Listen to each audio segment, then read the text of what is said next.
Chapter number 1 સંબંધ અને વિધેય. આપણું સ્વાધ્યાય 1.1 સ્ટાર્ટ છે. લાસ્ટમાં આપણે ક્વેશ્ચન નંબર 5 સુધીના દાખલા જોયા, જેમાં મેં તમને હોમવર્કમાં 4 અને 5 દાખલા આપેલા હતા. આઈ હોપ કે તમે કરી લાવ્યા હશો. ચાલો છઠ્ઠો દાખલો આપણે જોઈએ. આપણો ક્વેશ્ચન એ પ્રમાણે છે કે સાબિત કરો કે ગણ 1 2 3, આપણને ગણ એ કયો આપેલો છે 1 2 અને 3 ઘટક ધરાવે છે, પર વ્યાખ્યાયિત સંબંધ આર આપણને યાદીની રીતે ડાયરેક્ટ આપી દીધો છે ક્રમયુક્ત જોડમાં 1 2 અને 2 1. સંમિત છે પરંતુ સ્વવાચક કે પરંપરિત સંબંધ નથી. બરાબર. ચાલો ગણ એ આપણને આપેલો છે, જેમાં ઘટક કયા આવેલા છે 1 2 અને 3, અને સંબંધ આર ઓલરેડી આપણને વ્યાખ્યાયિત કરીને આપેલો છે. બરાબર, યાદીની રીતે, જેમાં આપણને બે પેર આપી છે, એક તો 1 2 અને સેકન્ડ પેર છે આપણા પાસે 2 1. અને આનો ઉપયોગ કરીને તમારે બતાવવાનું છે કે સંમિત છે પરંતુ સ્વવાચક અને પરંપરિત નથી. ચાલો બતાવીએ. સૌથી પહેલાં તો સ્વવાચકતા. ચાલો સ્વવાચકતામાં શું આવે છે, શરત શું? આપણા પાસે એ બિલોંગ્સ ટુ આર થાય એવી પેર હોવી જોઈએ. એ એટલે કે પોતે જ પોતાના સાથેનો સંબંધ. અહીંયા આપણા પાસે કેટલા ઘટક છે ગણીમાં? કુલ 3. કયા કયા? 1 2 અને 3. એટલા માટે 1 1, 1ની પોતાના સાથેની પેર એટલે કે 1 1, સેકન્ડ પેર 2 2 અને 3 3. આ ત્રણે ત્રણ પેર ગણ આરમાં આવેલી હોવી જોઈએ. તો હવે તમે ગણ આરમાં જુઓ, આ તમારો ગણ આર છે, એમાં 1 1 છે નથી, 2 2 દેખાય છે નથી, 3 3 દેખાય છે નથી. એટલે આમાંથી એક પણ પેર ગણ આરમાં આવેલી નથી. માટે અહીંયા આપણે લખી શકીએ કે 1 1 2 2 3 3 does not belongs to R. માટે એ does not belongs to R. બરાબર. એ સ્વરૂપની એક પણ સભ્ય ગણ આરમાં આવેલો નથી. માટે આર એ સ્વવાચક નથી. ચાલો સેકન્ડ શું બતાવવાનું? સંમિત. બરાબર. તો સંમિતતા. ચાલો સંમિતતામાં શું આવે છે? આપણા પાસે કઈ પેર હશે? એ બી બિલોંગ્સ ટુ આર. આ પેર હશે, એનાથી ઊંધી પેર આપણે આરમાં બતાવવાની રહેશે. ચાલો આપણે એક પેર લઈ લઈએ. કઈ? 1 2. 1 2 બિલોંગ્સ ટુ આર. બરાબર. એની વેલ્યુ 1 છે, બીની વેલ્યુ 2 છે. ધેટ ઇમ્પ્લાઇઝ એનાથી ઊંધી પેર એટલે કે 2ની જગ્યા 2 આગળ આવશે અને 1 પાછળ જશે. 2 1. હવે 2 1 વાળી પેર જે છે તે આરમાં છે, આ રહી છે ને. એટલે અહીંયા આપણે શું લખી શકીએ? Belongs to R. તો એના પરથી આપણે લખી શકીએ કે B A belongs to R. એટલે કે A B belongs to R છે, તો તેનો ઉપયોગ કરીને આપણે બતાવ્યું કે બી એ બિલોંગ્સ ટુ શું થાય છે? આર. માટે આપેલો સંબંધ સંમિત સંબંધ છે. બરાબર. ચાલો સંમિત થયું. સંમિત પછી લાસ્ટ શું બતાવવાનું રહેશે આપણે? પરંપરિત. ચાલો પરંપરિતતા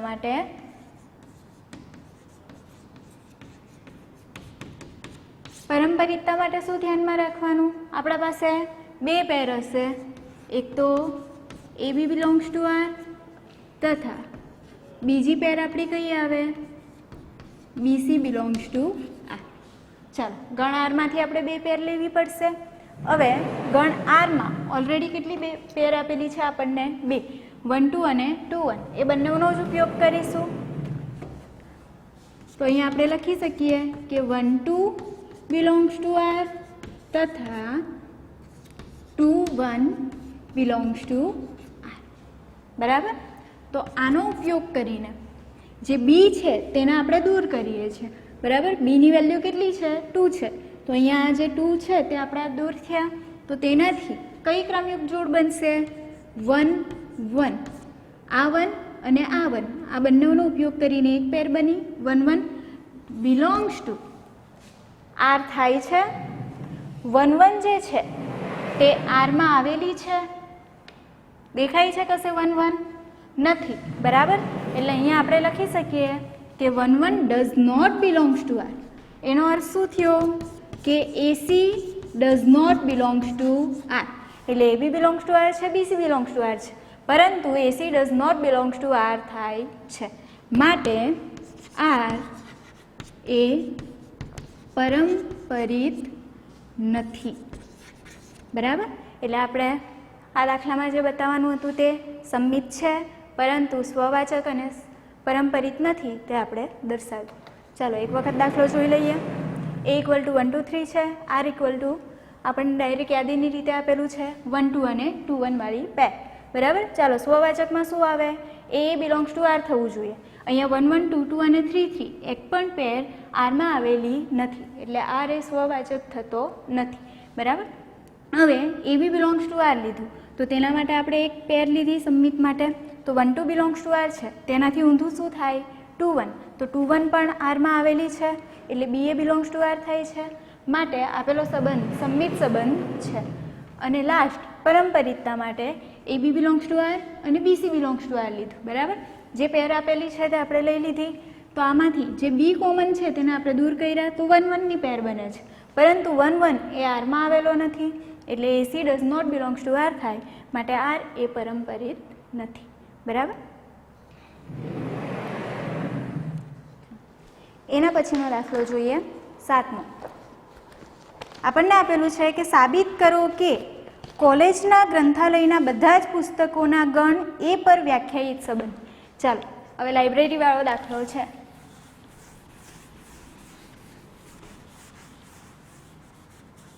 જે ગણ એ તમને આપેલો છે, ગણ એમાં શું કીધું છે તમને કે કોલેજના ગ્રંથાલયના બધા જ પુસ્તકોનો ગણ, બરાબર.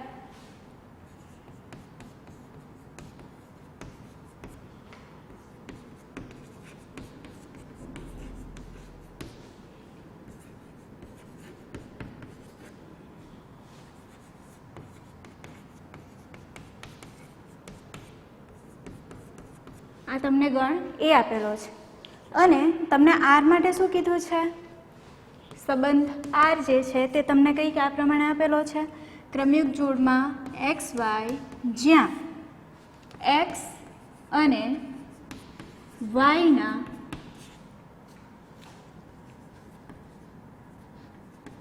પૃષ્ઠોની સંખ્યા સમાન છે.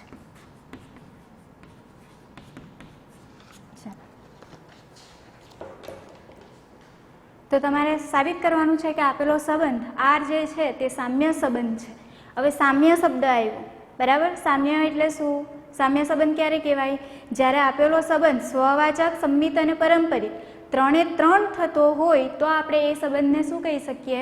સામ્ય સંબંધ કહી શકીએ, બરાબર. એટલે અહીંયા પણ એ જ વસ્તુ છે, સ્વવાચક, પરંપરિત અને સંમિત એ વસ્તુ અહીંયા આપણે દર્શાવવાની છે. ચલો ગણ એ શું આપેલું છે? કોલેજના ગ્રંથાલયના બધા જ પુસ્તકોનો ગણ, એટલે જેટલા પણ પુસ્તક ગ્રંથાલયમાં આવેલા છે તેનો આખો જે ગણ બને છે તે તમને ગણ એ આપેલો છે. અને આર જે છે તો ક્રમયુક્ત જોડમાં એક્સ વાય આપણે ક્યારે લખી શકીએ? જ્યારે એક્સ અને વાયના પૃષ્ઠોની સંખ્યા સમાન છે, એટલે કે જે બે બુક્સ છે એક્સ અને વાય એના પૃષ્ઠોની સંખ્યા સમાન થશે ત્યારે આપણે એને ક્રમયુક્ત જોડમાં એક્સ વાય સ્વરૂપે લખી શકીએ, બરાબર. ચાલો સૌથી પહેલો સંબંધ કયો? સ્વવાચક, એટલે સ્વવાચકતા. સૌથી પહેલાં આપણે સ્વવાચકતા બતાવીશું. સ્વવાચક એટલે પોતે જ પોતાના સાથેનો સંબંધ. હવે તમારી આ 12th બુક છે, બરાબર. આ જે બુક છે તેમાં કુલ 236 પેજીસ આવેલા છે, બરાબર. હવે આ બુક એક જ છે, આના જેવી બીજી બુક તમારા ફ્રેન્ડ પાસે પણ હશે, તો એનામાં પણ એટલા જ પેજ આવેલા હશે ને, બરાબર. એટલે અહીંયા તો પોતે જ પોતાના સાથેનો સંબંધ તો બનવાનો જ છે, બરાબર. એટલે અહીંયા આપણે ડાયરેક્ટ લખી શકીએ કે એક્સ અને એક્સના પૃષ્ઠોની સંખ્યા સમાન છે, કેમ કે જે બુક છે તે સમાન બુક છે અને એના પૃષ્ઠોની સંખ્યા કેવી થશે? સમાન જ થશે. એટલે અહીંયા આપણે ડાયરેક્ટ લખી શકીએ છીએ કે x x belongs to R થાય છે, બરાબર. માટે આપેલ સંબંધ આર એ સ્વવાચક છે.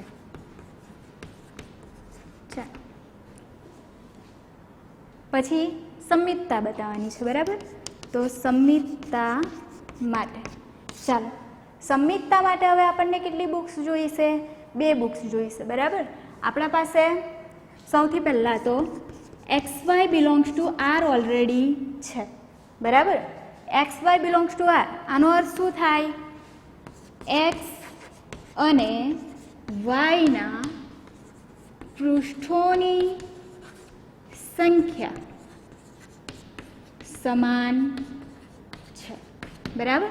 જે 2 બુક્સ છે તેના પૃષ્ઠોની સંખ્યા ઓલરેડી તમને સમાન આપી દીધી છે કે એક્સના પૃષ્ઠો જે છે અને વાયના જે પૃષ્ઠો છે તે બંને કેવા હશે? સરખા હશે, બરાબર? તો આ તમે ઊંધું પણ લખી શકો. હવે ધારો કે આ એક બુક છે અને સેમ તે જ રીતે આ હાથમાં બીજી બુક્સ છે, તો આપણે અલ્ટરનેટ કરીએ તો એના પૃષ્ઠોની સંખ્યા બદલાઈ જશે? નહીં બદલાય ને.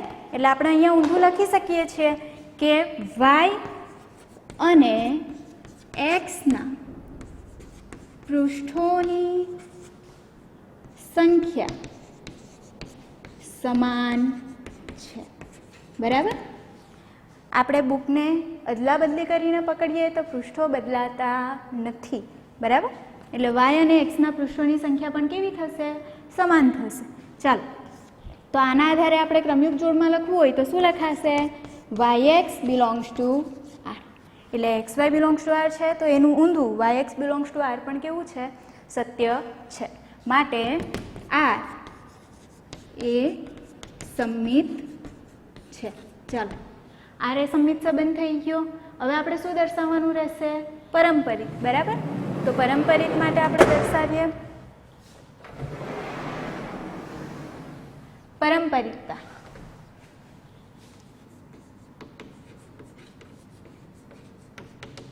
ચાલો, પરંપરિતતા માટેની આપણી શરત શું? 2 ક્રમયુક્ત જોડ ઓલરેડી આપણને આપેલી હશે. તો અહીંયા આપણા પાસે છે XY બિલોંગ્સ ટુ R તથા બીજી પેર શું આવશે? ચાલો બોલો. આપણે ABCનું સ્વરૂપ લેતા હતા, અહીંયા આપણે શું લઈશું? XYZ. એટલે અહીંયા આપણે લેવાનું રહેશે YZ બિલોંગ્સ ટુ R. આ તો ડાયરેક્ટ આપણે સંબંધાર પરથી લખીશું. આનો અર્થ શું થાય? ક્રમયુક્ત જોડ ક્યારે લખાય છે? જ્યારે એક્સ અને વાયના પૃષ્ઠોની સંખ્યા કેવી છે? સમાન છે, બરાબર? તો અહીંયા આપણે લખી શકીએ, XY માટે લખું છું કે એક્સ અને વાયના પૃષ્ઠોની સંખ્યા સમાન છે, બરાબર? અને તથા YZ માટે શું લખાશે? વાય અને ઝેડના પૃષ્ઠોની સંખ્યા સમાન છે, બરાબર? હવે આપણે શું કરતા હતા? પરંપરિત માટે જે સમાન હોય છે તેને આપણે અલગ કરતા હતા, બરાબર? તો અહીંયા સમાન કોણ છે? વાય જે બુક છે તે કેવી છે? સમાન છે. એટલે વાયને દૂર કરીએ તો એના આધારે આપણે શું લખી શકીએ કે એક્સ અને ઝેડના પૃષ્ઠોની સંખ્યા પણ કેવી થશે? સમાન. એટલે અહીંયા આપણે લખીશું એક્સ અને ઝેડના પૃષ્ઠોની સંખ્યા સમાન છે, બરાબર? હવે એક્સ અને ઝેડના પૃષ્ઠોની સંખ્યા સમાન છે તેને આપણે જો એટલે આપણે શું લખી શકીએ કે XZ બિલોંગ્સ ટુ R, બરાબર? તો આપણા પાસે XY બિલોંગ્સ ટુ R છે તથા YZ બિલોંગ્સ ટુ R છે. એનો ઉપયોગ કરીને આપણે શું દર્શાવ્યું? XZ belongs to R. એટલે કે ત્રીજી પેરને પણ આપણે આરમાં બતાવ્યું. એટલે આપણે શું લખી શકીએ? માટે R એ પરંપરિત સંબંધ છે. ચાલો, ફરીથી દાખલાનું રિવિઝન કરી લઈએ આપણે. સૌથી પહેલાં તો ગણ એ આપણને શું આપેલો છે? કોલેજના ગ્રંથાલયના બધા જ પુસ્તકોનો ગણ. એટલે આપણા પાસે જેટલી પણ બુક્સ હશે તેના ગણને આપણે ગણ એ નામ આપ્યું છે. અને સંબંધાર તમને શું આપેલો છે કે એક્સ અને વાયના પૃષ્ઠોની સંખ્યા સમાન છે. એટલે કે જે 2 બુક્સ છે તેના પૃષ્ઠો કેવા હશે? સરખા હશે. તો એને આપણે ક્રમયુક્ત જોડમાં લખી શકીએ. હવે સૌથી પહેલો સ્વવાચકતા. સ્વવાચક એટલે કે પોતે જ પોતાના સાથેનો સંબંધ, એટલે કે XX બિલોંગ્સ ટુ R થવું જોઈએ. હવે એક્સ વાયની જગ્યાએ અહીંયા શું આવી જશે? એક્સ આવવાનું ને, અને એક્સ ને એક્સ એ તો સરખી જ બુક છે, બરાબર? એક જ બુક થઈ. હવે એક જ બુક હોય તો એના પૃષ્ઠો પણ કેવા થવાના? સમાન થશે. એટલે અહીંયા આપણે ડાયરેક્ટ લખી શકીએ કે x x belongs to R. માટે આપેલ સંબંધ આર કેવો છે? સ્વવાચક છે. એના પછી આપણે શું દર્શાવવાનું હોય? સંમિત સંબંધ. સંમિત સંબંધમાં આપણે શું લેવાનું હોય? સૌથી પહેલાં તો આપણને એક ક્રમયુક્ત જોડ આપેલી હોય, એટલે અહીંયા આપણે ડાયરેક્ટ લીધું કે x y belongs to R છે. તો એના આધારે આપણે અહીંયા જે તમને આર આપેલો છે તે આપણે લખી શકીએ કે એક્સ અને વાયના પૃષ્ઠોની સંખ્યા સમાન છે. હવે તમે બુક્સને અદલા બદલી કરો તો એના પૃષ્ઠો અલગ થઈ જતા નથી. એટલે અહીંયા આપણે એક્સની જગ્યાએ શું લખ્યા? વાય, અને વાયની જગ્યાએ શું લખ્યા? એક્સ. એટલે વાય અને એક્સના પૃષ્ઠોની સંખ્યા પણ કેવી થશે? સમાન. તો એને આપણે ક્રમયુક્ત જોડમાં લખીએ તો વાય એક્સ બિલોંગ્સ ટુ શું થશે? આર. માટે આર એ સંમિત સંબંધ છે. અને લાસ્ટ આપણે શું જોવાનું છે? પરંપરિત સંબંધ, બરાબર? તો પરંપરિત માટે બે ક્રમયુક્ત જોડ જોઈએ. તો આપણે દર વખતે એબીસી લેતા હતા, અહીંયા એક્સ વાયનું સ્વરૂપ છે, એટલે અહીંયા આપણે એક્સ વાય અને ઝેડ લઈશું. તો x y belongs to R છે તથા y z belongs to R છે. આના આધારે આપણે લખવું હોય તો શું લખાય? એક્સ અને વાયના પૃષ્ઠોની સંખ્યા સમાન છે, અને આના માટે લખાશે વાય અને ઝેડના પૃષ્ઠોની સંખ્યા સમાન છે. આપણી શરત પ્રમાણે જે સમાન હોય છે તેને આપણે દૂર કરીએ છીએ, બરાબર? એટલે અહીંયાથી આપણે વાયને દૂર કરીએ તો અહીંયા શું લખાશે? એક્સ અને ઝેડના પૃષ્ઠોની સંખ્યા સમાન છે. માટે ક્રમયુક્ત જોડમાં X Z belongs to R થશે. આ બેનો ઉપયોગ કરીને આ ત્રીજી પેર આપણે આરમાં બતાવી, એટલે આર એ પરંપરિત સંબંધ થશે. Thank you.